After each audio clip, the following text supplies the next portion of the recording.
Good morning. Chemistry class में आपका स्वागत है। 12th क्लास का अपना चैप्टर चल रहा है alcohol phenol ether. Alcohol phenol ether के अंदर हमने एल्कोहल और फिनोल कम्प्लीटली देख लिए। तो जिन स्टूडेंट्स ने ये पूरा वीडियो देख लिया है वो जो बुक है उसके एग्जांपल्स वगैरह उनको सोल्व कर लें, ठीक है। और नहीं हो पाते देन आप जो भी डाउट होता है उसको नोट आउट करके रखें। I will solve that, okay. अगला जो टॉपिक है अपना वो है ईथर, ठीक है। एल्कोहल और फिनोल के अंदर प्रॉपर्टीज़ वगैरह देख ली थी अपने। अब कम्प्लीटली एल्कोहल फिनोल को कंपैरेटिवली देखा था। एक उसके अंदर जो एसिडिक स्ट्रेंथ आती है ना, उसको आप लोग थोड़ा सा स्ट्रेस देके पढ़ना, क्योंकि वो काफ़ी इंपॉर्टेंट है। उससे पैक्ट क्वेश्चन है, आता ही है। उसके साथ में नेम रिएक्शन वगैरह होती हैं वो भी। आज का अपना टॉपिक है ईथर। देखो, ईथर का सबसे पहले अपन ये देखना चाहेंगे ईथर बोलते किसको है। तो the functional group which have ROR, जिसका मॉलिक्यूलर फार्मूला क्या होता है, ROR होता है। इसका मतलब ether is a oxygen containing functional group which is attached with both alkyl group. कि ईथर ऑक्सीजन कंटेनिंग ग्रुप होता है। तो ईथर जो होता है वो ऑक्सीजन कंटेनिंग फंक्शनल ग्रुप होता है, जिसके अंदर जो ऑक्सीजन होता है वो sp3 हाइब्रिडाइज्ड कंडीशन के अंदर होता है। और बॉन्ड एंगल जो देखा था वो हमने देखा था 110 या 111, जो भी आप अप्रॉक्स याद रखना चाहो वो एंगल होता है। ये डिपेंड करता है आर ग्रुप की साइज़ पे, क्योंकि आर ग्रुप इंक्रीज होने पे बॉन्ड एंगल इंक्रीज हो रहा है, ठीक है। ईथर्स का जब नाम करेंगे, नोमेनक्लेचर करेंगे, तो उसके अंदर हमने ये लिखा था they are named as alkoxy alkene,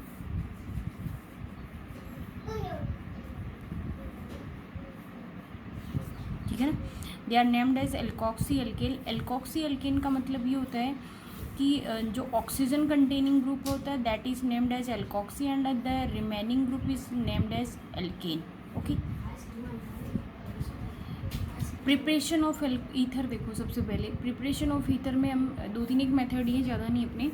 by the hydration of alcohol, सबसे पहली जो रिएक्शन होती है वो होती है bye dehydration of alcohol.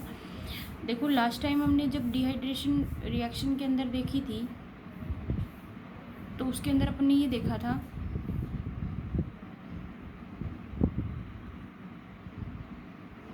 Dehydration reaction देखी थी ना, उसमें हमने ये देखा था कि alcohols undergoing dehydration in presence of protic acid like as H2SO4 H3PO4 at 443 kelvin alkene या फिर 413 केल्विन ईथर, है ना। तो इसके अंदर ये था कि जब एल्कोहल्स जो होते हैं वो अगर डिहाइड्रेशन रिएक्शन के अंदर पार्टिसिपेट करते हैं, एल्कोहल, है ना, एल्कोहल से डिहाइड्रेशन रिएक्शन में पार्टिसिपेट करते हैं, तो उनके अंदर दो तरह की कंडीशन होती है। या तो रिएक्शन करवाते हैं अपन 443 केल्विन पे, या फिर करवाते हैं 413 केल्विन पे। अगर 443 केल्विन पे करवाते, 443 केल्विन पे करवाते, तो लास्ट टाइम हमने देखा था एल्कीन्स आर फॉर्म्ड। मैंने आपको स्ट्रेस भी दिया था उस रिएक्शन के अंदर कि आप टेम्परेचर बेस्ड रिएक्शन है, आप टेम्परेचर के बेसिस पे इसमें ना प्रोडक्ट अलग अलग बनते जाएंगे। तो अगर 443 केल्विन दे रखा है, 443 केल्विन टेम्परेचर दे रखा है, then the product will be alkene. और अगर 413 केल्विन दे रखा है तो उसके अंदर आपको क्या प्रोडक्ट बनाना पड़ेगा, ईथर बनाना पड़ेगा, ठीक है।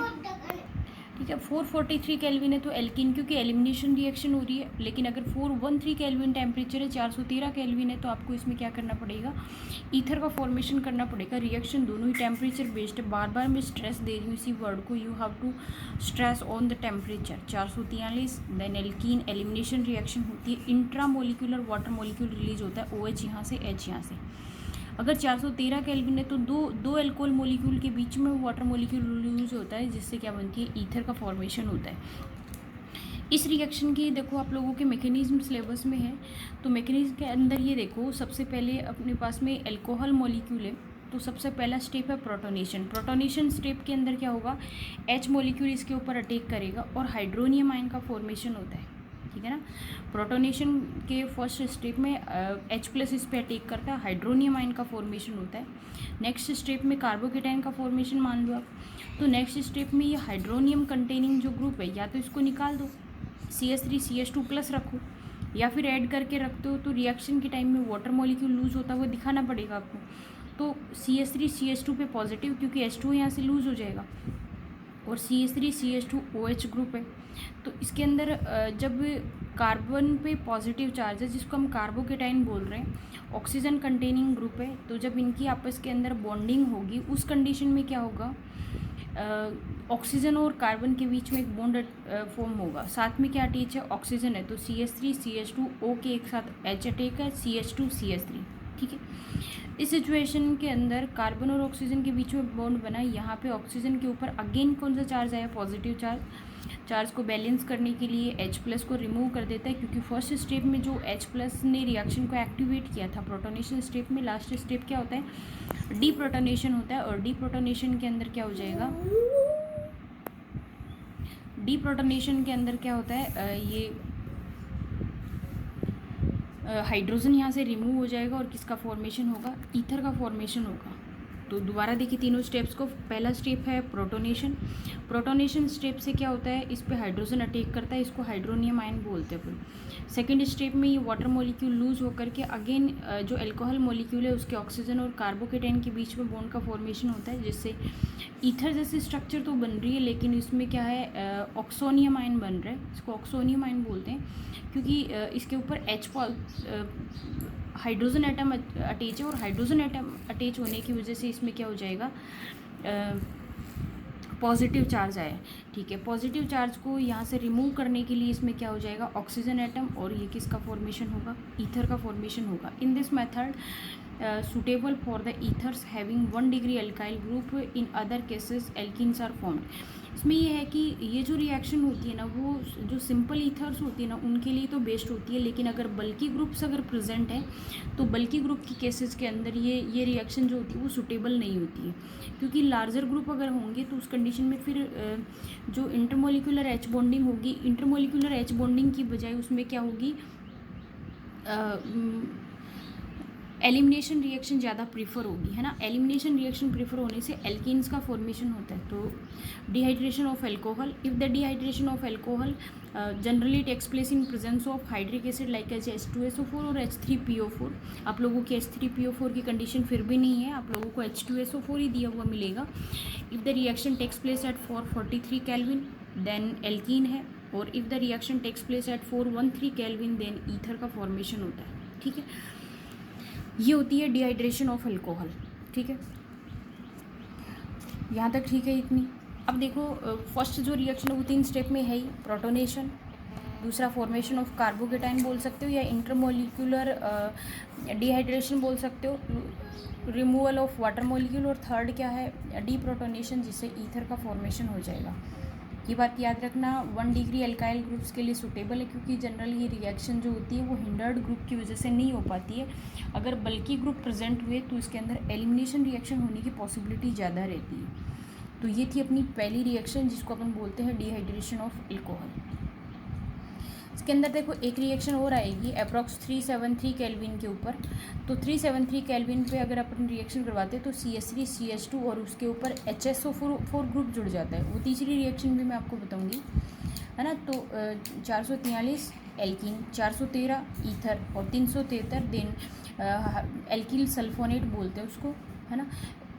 तो CH3CH2 इसके ऊपर HSO4 जुड़ जाता है, ठीक है ना। वो प्रोटोनेशन होता है, वो होता है 100 डिग्री सेंटीग्रेड पे, या फिर बोल सकते हो 373 केल्विन पे। तो 3 रिएक्शन है जिनमें आपको 2 को तो काफ़ी स्ट्रेस देना ही है। बार बार मैं इसी चीज़ को बोल रही हूँ, रिपीट कर रही हूँ कि टेम्परेचर बेस्ड रिएक्शन है, you have to select the product according to the temperature, ठीक है। फर्स्ट मेथड हो गई है। सेकंड और काफ़ी फेमस रिएक्शन है Williamson ether synthesis reaction. Williamson ether synthesis reaction के अंदर देखो, जब एल्किल हैलाइड्स की और एल्किल सोडियम एल्कोक्साइड की रिएक्शन करवाते हैं ना, एल्किल हैलाइड और सोडियम एल्कोक्साइड की रिएक्शन करवाते हैं, जिससे ईथर्स का फॉर्मेशन होता है। काफ़ी वाइडली यूज होती है ये रिएक्शन, ठीक है।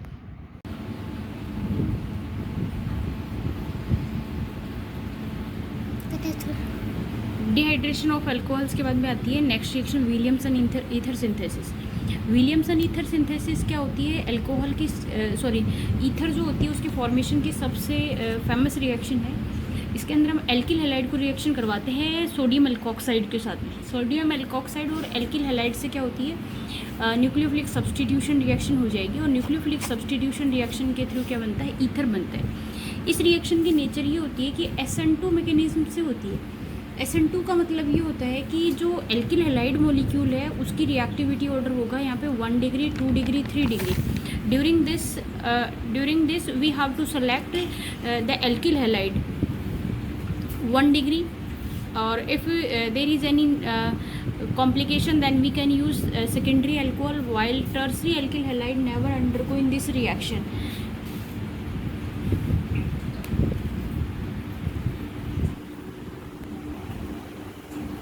देन SN2 का मतलब ये हो गया, SN2 के लिए जो RX का ऑर्डर होगा ना वो सबसे ज़्यादा कौन होगी, 1 डिग्री। उसके बाद में कौन होगा, 2 डिग्री, और 3 डिग्री सबसे कम होगी। तो इस रिएक्शन के टाइम में जब भी अपन एल्किल हैलाइड का सिलेक्शन कर रहे हैं, या तो मोस्ट प्रोबेबल तो 1 डिग्री होनी चाहिए। अगर 1 डिग्री नहीं होती तो 2 डिग्री तक भी रिएक्शन देती, बट 3 डिग्री के केस में ये रिएक्शन पॉसिबल नहीं हो पाती क्योंकि रिएक्टिविटी बहुत कम हो जाती है। दूसरी बात, सोडियम एल्कोक्साइड के साथ भी R ग्रुप है, तो सोडियम एल्कोक्साइड जो आयन है वो बल्कि ग्रुप हो सकता है, लेकिन एल्किल हैलाइड क्या होना चाहिए, स्मॉलर ग्रुप होना चाहिए। इस रिएक्शन में X पे निगेटिव चार्ज है, Na पे पॉजिटिव चार्ज है, रिप्लेसमेंट ऑफ निगेटिव चार्जेस हो रहे हैं, तो इसको अपन बोलते हैं nucleophilic substitution reaction. Again I repeat the statement, the reactivity of alkyl halides towards the SN2 reaction is 1 degree, 2 degree and 3 degree.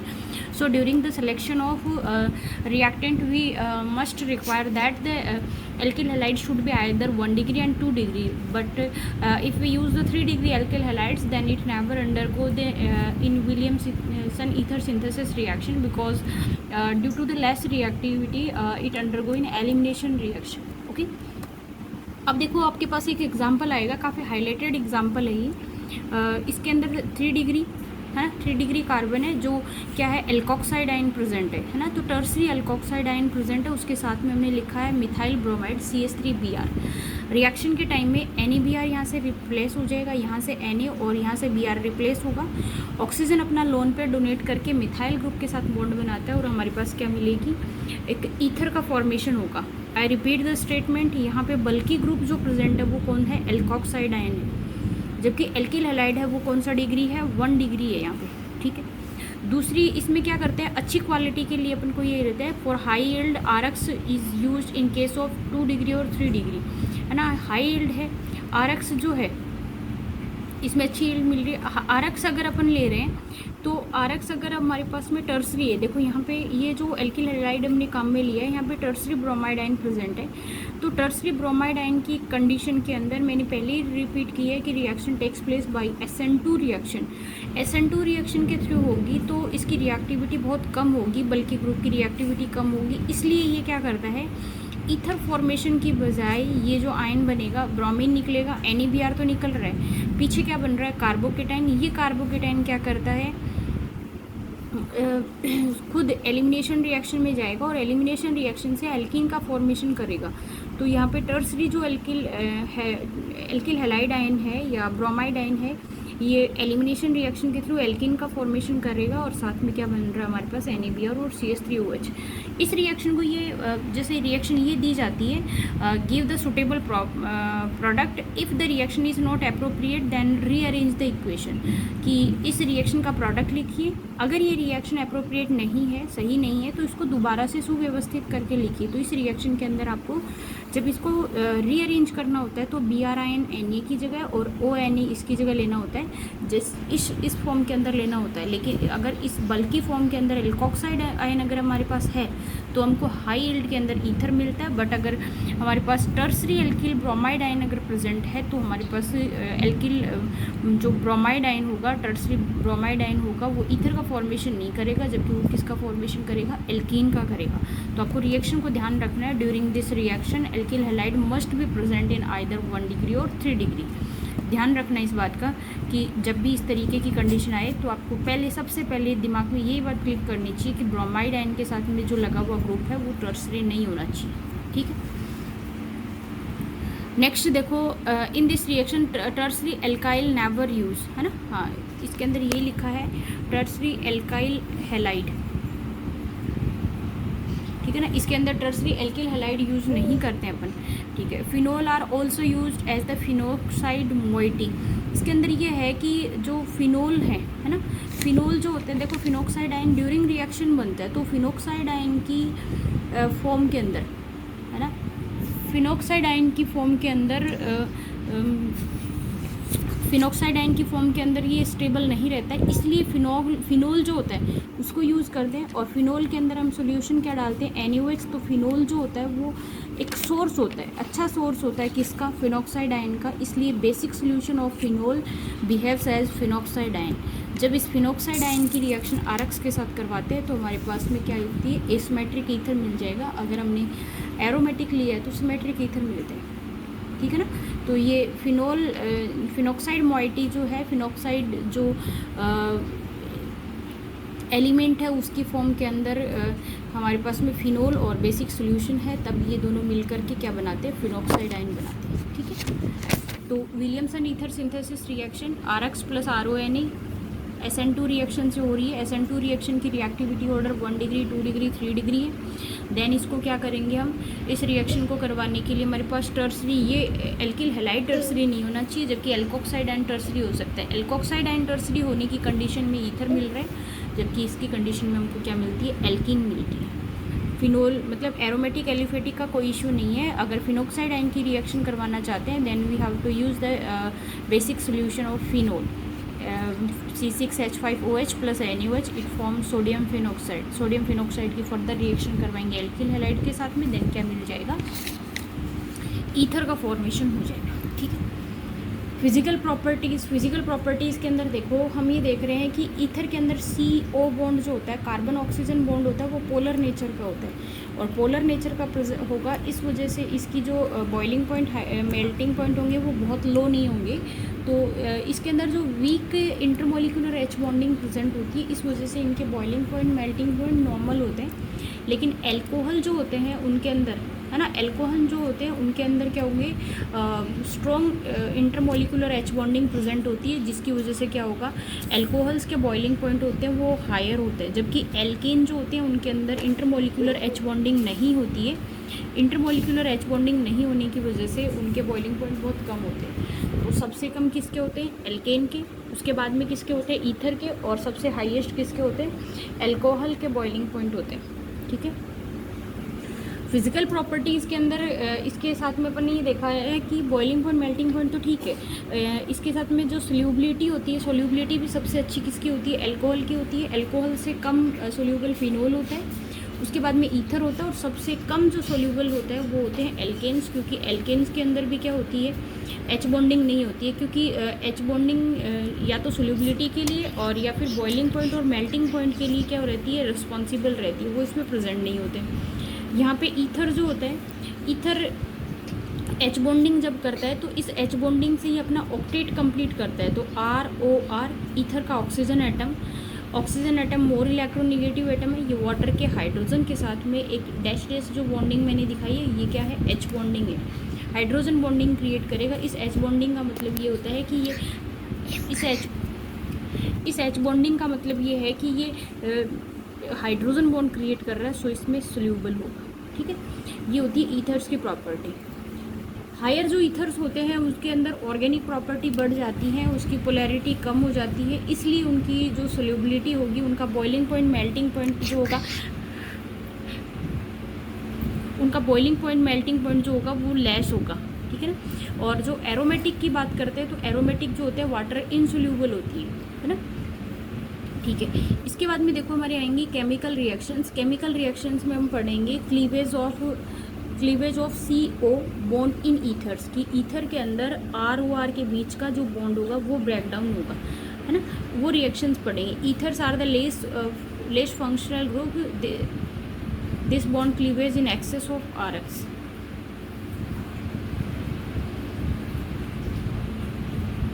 Ethers जो होंगे ना उसके अंदर क्या पढ़ेंगे अपन कि ईथर जो होता है वो लेस स्टेबल फंक्शनल ग्रुप लिखेंगे आप उसको बेटा।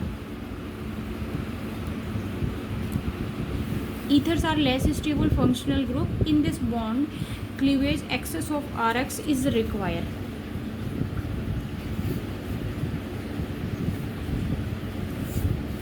कि ईथर जो होते हैं ना वो लेस रिएक्टिविटी शो करते हैं। और लेस रिएक्टिविटी का मतलब ये होता है कि नॉर्मल कंडीशंस में रिएक्शन नहीं करते, लेकिन एक्सेस ऑफ एल्किल हैलाइड्स के साथ में अगर इसकी रिएक्शन करवाते हैं तो ये रिएक्शन शो करती है। देखो आज की क्लास में अपन ने ये देखा है ईथर जो होता है उसका फॉर्मूला ROR देखा है, एल्कोक्सी एल्केन की फॉर्म के अंदर देखा है। फिर उसकी मेथड्स ऑफ प्रिपरेशन देखिए। मेथड्स ऑफ प्रिपरेशन में फर्स्ट रिएक्शन में मैंने टेम्परेचर को हाईलाइट किया कि फर्स्ट में 443 केल्विन अगर टेम्परेचर है तो एल्कीन प्रोडक्ट बनाना है, 413 केल्विन अगर टेम्परेचर होगा तो आपको ईथर का फॉर्मेशन करना है। टेम्परेचर बेस्ड रिएक्शन है, काफ़ी बार मैंने इसको स्ट्रेस दिया है, तो आप टेम्परेचर को याद रखेंगे इस रिएक्शन में। फिर इसकी देखिए अपने मेथड्स ऑफ प्रिपरेशन, जिसके अंदर आपको याद रखना है फर्स्ट स्टेप में प्रोटोनेशन है, सेकंड स्टेप में कार्बोकेटाइन फॉर्मेशन है, थर्ड स्टेप में डीप्रोटोनेशन होता है। नेक्स्ट में विलियमसन ईथर सिंथेसिस अभी हमने देखा ही है। ये जो इसकी मेथड्स ऑफ प्रिपरेशन थी इसको आप ध्यान रखेंगे। नेक्स्ट क्लास के जो लेक्चर होगा उसके अंदर हम देखेंगे chemical properties. Thanks, have a nice day बेटा।